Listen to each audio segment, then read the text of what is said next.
In 1893, over 27 million people came to Chicago for the greatest World's Fair America had ever seen. Electric lights, the first Ferris wheel, the sound of an entire country stepping into the future. And 1 mile from all of it, a man was quietly running out of places to put the bodies. His name was H. Holmes, and this is his story. He was born Herman Mudgett in 1861 in New Hampshire. Quiet kid, unusually smart, a little too comfortable around death for anyone's liking. But nobody thought much of it.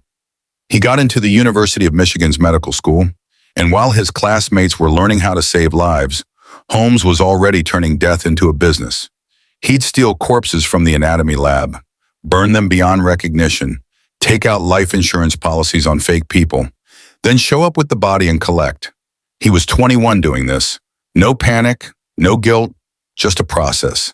He graduated as a licensed doctor in 1884, moved to Chicago, changed his name to H. Holmes. Some say as a nod to Sherlock Holmes, the one fictional detective he probably felt he could outsmart. Within a couple of years, he charmed a pharmacy owner out of her entire business and started buying up the land around it. He had a plan, a very specific plan. He was going to build a hotel. But the way he built it was unlike anything before or since. He hired contractors, then fired each one before they finished, so nobody ever saw the complete picture. He was the only person alive who knew how the whole building connected. And what he built was a maze. 3 stories. The ground floor looked perfectly normal. A pharmacy, shops, a restaurant. But upstairs, rooms with no windows, doors that only locked from the outside, hallways that led nowhere, staircases that ended at blank walls, and threaded through the whole building, gas pipes running into sealed, windowless rooms. Holmes could pump gas into any room from a panel elsewhere in the building. In the basement, a furnace big enough to cremate a human body, vats of acid, lime pits, a dissection table. He built this, planned it, paid for it, smiled at his neighbors while he did it. When the World's Fair opened, Holmes converted his building into a hotel for visitors. Think about who was walking through Chicago that summer. People from small towns who'd never left their state. Young women traveling alone for the first time. Everyone overwhelmed, excited, distracted, and completely anonymous in a city of strangers. No phones. No way for anyone back home to know if you checked in safely. Holmes placed newspaper ads offering jobs to young women. He required some employees and guests to take out life insurance policies with him listed as the beneficiary. He'd even pay the premiums himself. He was simultaneously engaged to multiple women, none of whom knew about the others. He was charming, attentive, the kind of man who made you feel like the most important person in the room. And people walked into that building and didn't walk out. A woman named Minnie Williams came from Texas. She had an inheritance and she was deeply in love with Holmes. Believed they were getting married, her sister Annie came to visit. Neither of them was ever seen again. When investigators eventually searched the basement furnace, they found ash. And inside that ash, a small gold chain from a woman's shoe. One detail. That's all that was left of someone's entire life.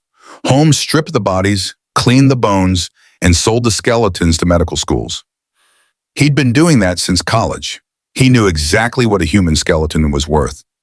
After the fair ended, Holmes left Chicago with a new scheme. His associate Benjamin Pitezel would fake his own death. Holmes would collect $10,000 in life insurance. They'd split it. Holmes killed Pitezel instead and kept everything. Then he went to Pitezel's wife, Carrie, told her Ben was alive, just hiding. She was grieving and terrified, and she trusted him completely. What she didn't know was that Holmes had taken 3 of her 5 children separately. Howard, age 8, Nellie, 11, Alice, 15. He killed all 3 of them while their mother traveled nearby, waiting for a husband who was already dead. That sentence doesn't get easier the more you read it. A former cellmate Holmes had confided in eventually tipped off police. He was arrested in Philadelphia in November 1894. When Chicago investigators finally entered the castle, they found everything. The sealed rooms, the gas lines, the crematorium still holding ash, the acid vats, the lime pits. Holmes confessed to 27 murders in a paid newspaper interview. Hearst paid him over $200,000 in today's money for it. Several of the people he named turned out to still be alive. Historians now put the confirmed number at around nine, not 200. But understand something, 9 people were lured into a building specifically designed to kill them and then erased. That's not a smaller story, that's just the true one. He was convicted and hanged on May 7th, 1896.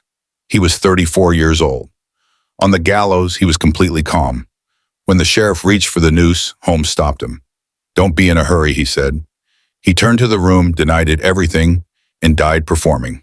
He once said, "The inclination to murder came to me as naturally as the inspiration to do right comes to most people.